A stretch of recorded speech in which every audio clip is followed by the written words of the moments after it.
Elhamdülillah, elhamdülillah, elhamdülillahi Rabbil alemin, ve salatu ve selamu ala Resulina Muhammedin ve ala alihi ve sahbihi ecmain. Kâle Allahu Teala fi kitabihil kerim, Euzubillahimineşşeytanirracim, Bismillahirrahmanirrahim. لَقَدْ كَانَ لَكُمْ فِي رَسُولِ اللّٰهِ اُسْوَةٌ حَسَنَةٌ لِمَنْ كَانَ يَرْجُ اللّٰهَ وَالْيَوْمَ الْآخِرِ İlâ âhiril âye. Allah-u Teala sizden razı olsun. İnşallah kavmiyetçiliği, asabiyeti konuşmaya devam ediyoruz. Gerçekten arkadaşlar asrımızın problemlerinden ve Resulullah'ın da kendi asrında muzdarip olduğu problemlerden biridir. İnşallah vakit yeterse o hadise de, Müreyse kuyusunun başındaki o hadiseye de değiniriz. Ve böylelikle belki de asabiyetin ve kavmiyetçiliğin bugünümüze kadar nasıl ulaştığını ve İslam'ı kökünden sarsmak isteyenlerin de nasıl İslam'ı bu vasıtayla kökünü kazımak için bir araç olarak kullandığını görürüz arkadaşlar. Evet arkadaşlar, gerçekten sahabenin dünyasına baktığımızda kavmiyetçilik kendi aralarında hiç olmamasına rağmen ve İslam kardeşliği gibi bugünün insanların ulaşamadığı bir mertebeye ulaşmalarına rağmen ara ara kendi aralarında da düşmanlarının tetiklemesiyle böyle şeyler oluyordu. Bakın arkadaşlar, İlk sahnelerden bir sahnedir. Allah Resulü Aleyhisselatü Vesselam Medine'ye geldiğinde İbn Kesir bu olayı Ali İmran suresinin 103. ayetinin tefsirinde naklediyor. Ve diyor ki özellikle bu ayet bu minvalde değerlendirmelidir. Biraz sonra onu mahalleden okuyacağım. İbn Kesir devam ediyor. Diyor ki Allah Resulü Medine'ye geldiğinde Evs ve Hazreç oğulları diye Arap kabilelerinden iki kabile vardı. Bunlar aslında bir annenin çocuklarıydı. Kaile'nin çocuklarıydılar. Sonradan bunlar, bu kadının iki oğlu sonradan çoğaldılar. Biri Evs, biri Hazreç olarak Medine'de ikame ettiler. Yalnız bunlar Yahudilerin Medine'ye yerleşmesiyle beraber bunlar ara ara Yahudilerle aralarında, yani bu Ez ile Hazreç kabilesi Yahudilerin Medine'ye yerleşmesinin meselesi de Resulullah'ın oraya hicret edeceği, son peygamberin oraya hicret edeceği hadisesi kendilerine ulaşmalarından ötürüdür. Yahudiler geldiği ortamda, girdiği ortamda o ortamın tahakkümünü elde edebilmek için meşru gayrimeşru bütün yollara başvururlar. Bunlar gelirler, Medine'ye yerleşirler ama biraz kuvvetlenip güçlendikten sonra Kaile'nin çocuklarını oradan sürmeye çalışırlar. Bu her iki Evs ile Hazreç kabilesi o dönem bir iken, yani Kaile'nin çocukları Yahudilerle mücadele ediyor. Sonra Yahudileri Medine'nin dış mahallelerine, dış taraflarına itiyorlar. Şimdi Yahudiler durmuyor. Bu sefer kaleyi içten fethetme, içten işgal etmenin yollarını arıyorlar. Ve bu kadının iki evladını, kabilelerini öyle bir fitne ateşi aralarında kaynatıyorlar ki sonradan Resulullah'ın Medine'ye hicret ettiğinde bu iki kabile birbiriyle yıllarca savaşmış. Bu kadının iki çocuğu birbiriyle yıllarca savaşmış ve binlerce adam birbirlerinden öldürerek Boğaz harpleri diye kendilerinin de birçok sıkıntıya girdiği savaşlar gerçekleştirmişler. Resulullah gelir gelmez ne yapıyor? Bir kardeşlik müessesesi tesis ediyor. Ve öyle bir müessese ki sahabeler neredeyse birbirlerine mirasçı olacak. İslam kardeşliğinin birbirlerine mirasçı olabilecekliğine kadar bir hak iddia ediyorlar. Ayet-i kerime geliyor. Sizin kardeşliğiniz biyolojik kardeşlik değil, iman kardeşliğidir. mirası araya koymayın diyecek. Öyle bir kardeşlik tesis ediyorlar. İbn Kesir diyor ki yine sahabelerin böyle kendi aralarında çok müthiş bir şekilde kardeşlik tesisini imar ettiği bir dönem. Resulullah'ın Mescid-i Nebevi'nin yanında bunlar başladılar. Evs ve Hazreç kabilelerinden birbirleriyle konuşmaya bu gençler. Yahudinin bir tanesi bakıyor ki bunlar konuşmaya başlıyor. Hayır diyor, bu böyle olmaz. Bizim bunları bir şekilde Boğaz harpleri dönemine indirmemiz lazım. Kalkıyor bir genci aralarına koyuyor. Yahudi bir tanesi. Diyor git içlerinde otur, onları dinle. Sonra onlara Boğaz harbinde işte Hazreçlilerin nasıl Evsleri öldürdüğünü, Evslerin de nasıl Hazreçlilerini öldürdüğünü onlara anlat ve o asabiyet bağlarını biraz daha deş, yaralarını deş, sen gel, gerisine karışma. Bu genç gidiyor, bu Yahudi, öyle bir fitne ateşi koyuyor ki içine. İşte falanca dönem filancanın babası falancayı nasıl öldürmüştü? Nasıl saldırmıştı pehlivan gibi, diğeri koyun gibi, kurt gibi. Sen nasıl benim babama böyle dersin? Derken o iki sahabi grubu birbirleriyle vuruşmak için ayağa kalkıyorlar. Mescid-i Nebevi'nin önü. Ve diyorlar ki biz burada savaşamayız. Nerede? Harre'de. Şimdi Mescid-i Nebevi'ye gidenler sırtını Mescid-i Nebevi'ye verdiği gibi sol tarafta bir mekan. Oraya gideceğiz, orada savaşacağız. İşi bilen sahabeler hemen gidiyor Resulullah'a. Haber veriyor. Hemen gidiyor. Resulullah'a haber veriyor. Ya Resulallah diyor, yetiş sahabeler neredeyse Evs ve Hazreç kabilesi birbirlerine kılıç çekmiş vaziyette saldıracaklar.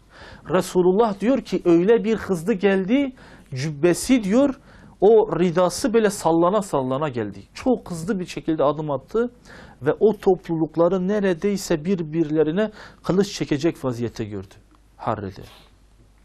Söylediği cümle bu.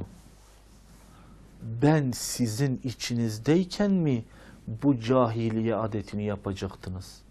Neymiş? Cahiliye adeti. Kavmiyetçiliği ben sizin içinizdeyken mi yapacağız? İyi de ama ya Resulallah cümleleri tekrar ediyorlar. Bu böyle söyledi, bu böyle söyledi. Allah Resulü o anda Ali İmran suresinin 103. ayetini ben mealen söyleyeyim. Hep birlikte Allah'ın ipine sımsıkı sarılın. Ayrılıp bölünmeyin. Ve Allah'ın sizin üzerinizdeki nimetini hatırlayın. Hani siz düşmandınız. Allah kalplerinizi birleştirdi ve onun nimetiyle kardeşler oldunuz. Siz ateş çukurunun tam kenarındaydınız da Allah sizi ondan kurtardı. Allah doğrusu bu ayetleri size böyle açıklıyor. İbret alasınız diye size ayetlerimizi böyle açıklıyoruz. Ne diyor arkadaşlar? Eğer siz kavmiyetçilik yaparsanız, asabiyet gösterirseniz, o zaman siz dağılır, bölük pörçük olursunuz. Şimdi arkadaşlar İslam coğrafyasını biraz tahayyül edin. Biraz düşünmeye başlayın. Ülkeleri geçtik arkadaşlar, ülkeleri geçtik. Ülkeleri geçtik. Kaç ülke var demeyeceğim. Bir ülkenin içinde kaç tane birbirleriyle kanlı bıçaklı Müslüman olduklarını iddia eden gruplar var. Nasıl olacak bu iş? O kavmiyetçilik ve kavmiyetçilik ve asabiyet fitnesini içimize koyanlar böyle derinden derine İslam kardeşi bile olsanız, sahabe gibi arkadaşlar bakın, sahabe gibi tablolar çinseniz, menkıbeler yazsanız, tarihe altın harflerle böyle güzel sahneler gönderseniz, eğer kavmiyetçiliğin en ufak bir emaresi, en ufak bir belirtisi bizde olursa arkadaşlar, kökünden dinamitliyoruz. Bir gün Arap'ın bir tanesi Medine'de Muaz İbni Cebel Hazreti Bilal-i Habeşi, Hazreti Süheyb İbni Rumi, Hazreti Selman-i Farisi içinde bulunduğu bir Arap topluluğu böyle kendi aralarında konuşmaya başlıyor. Arap'ın bir tanesi bakıyor ki bu iş böyle kendisinin razı olmadığı, hoşuna gitmiyor. Adı Kays İbni Muta'a.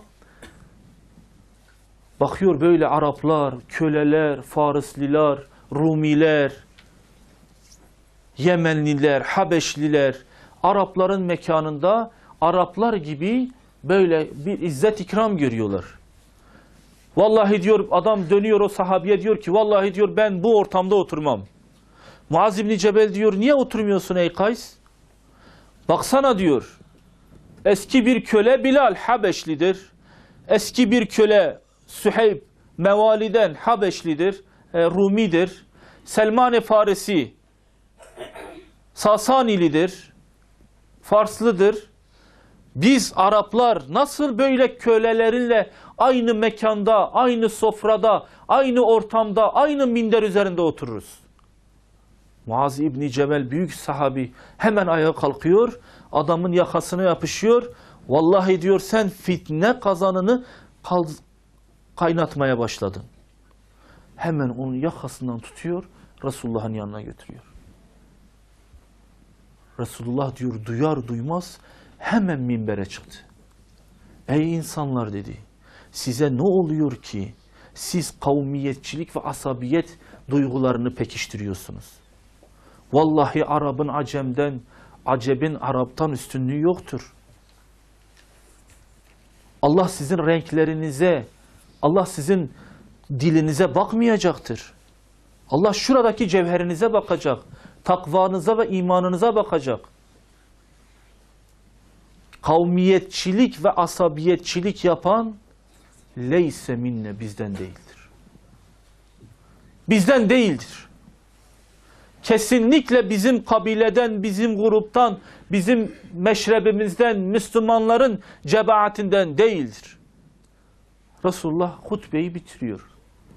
Adam geliyor Resulullah'ın yanına. İyi de ya Resulullah diyor. Yani bir istisna belirtiyor. Hani Araplar üstündür ya. Allah Resulü diyor def edin bunu. Dâhilül cehenneme. Göt bırak, cehenneme kadar yolu var diyor bunu. Gönderin bunu içinizden.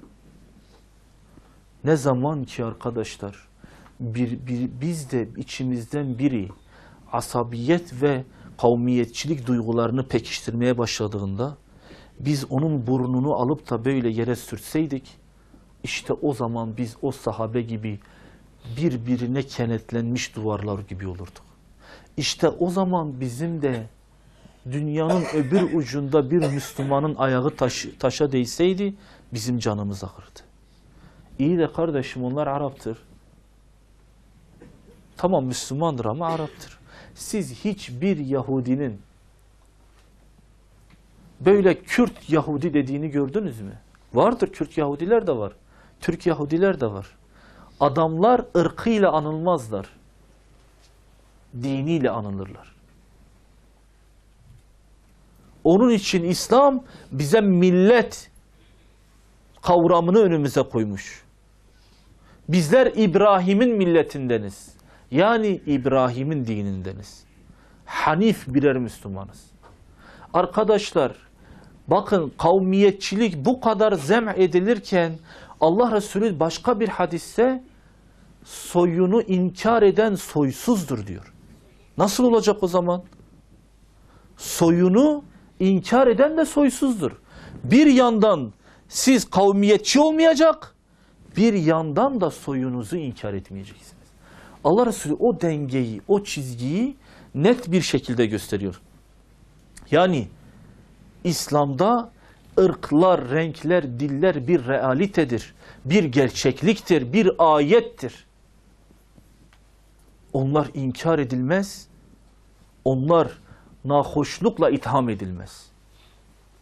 Allah-u Teala bizi değer kıymetimizi atfederken üzerimizdeki elbise, renk, renge, ırka, dile göre değil, içimizdeki cevhere göre yargılayacak. Bakın arkadaşlar Allah aşkına, niye bütün sahabeler, mesela şöyle diyelim, Muaz İbni Cebel diyoruz değil mi, babasına nispet ediyoruz. Niye babasına nispet ediyoruz? Ayet bize çocukları babalarına nispet edin diyor. O dönemki Arap adetlerinden bir adeti kaldırıyor ve soy sopun da belki zımnen de önemini çiziyor. Peki niye biz Selman'ın babasının ismini bilmiyoruz? Selman-ı Farisi diyoruz.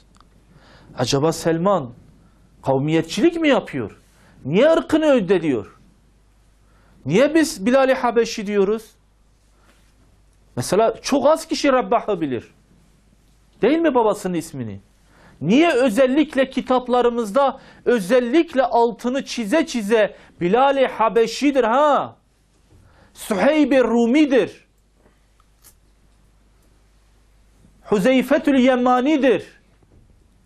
Selman-ı Farisi'dir. Bunların bir realite, bir gerçek olduğunu, İslam'ın bunlarla anmakta, İslam'ı bunları söylemekte asla bir kendinde bir aciziyet duymadığını da söylemektedir. Sahabe ırkçılık, kavmiyetçilik yapmak gibi bir endişeleri yoktu. Bir gün Allah kendisinden razı olsun, sahabeler başlıyorlar babalarının isimlerini saymaya. Arap toplumunda, bizim Kürt toplumunda da bir aralar vardı. Şimdi o kadar yok. Mesela benim babamın adı şu, onun babasının adı şu, onun babasının adı şu, onun babasının adı şu. Mesela Resulullah da diyor ben 21 tane babaya kadar sayabiliyor. İbni Abbas onu çoğaltıyor, ta İbrahim'e kadar götürüyor. Resulullah'ın babalarını böyle. O günde sahabeler oturmuşlar böyle kendilerinde, ben sayayım benim babamın isimlerini diyerek başlıyorlar saymaya. Benim babam bu şu. Herkes böyle sırayla, işte bir yarış gibi. Kim babasının ismini çok biliyor, babalarının ismini biliyor. Dönüyorlar Selman'a. Selman diyorlar, yani hani sen de babanın ismini say. Karışmayın. Ya Selman say. Ene Selman İbnül İslam. Ben Selman'ım, İslam'ın oğluyum. Ayıp size ya diyor.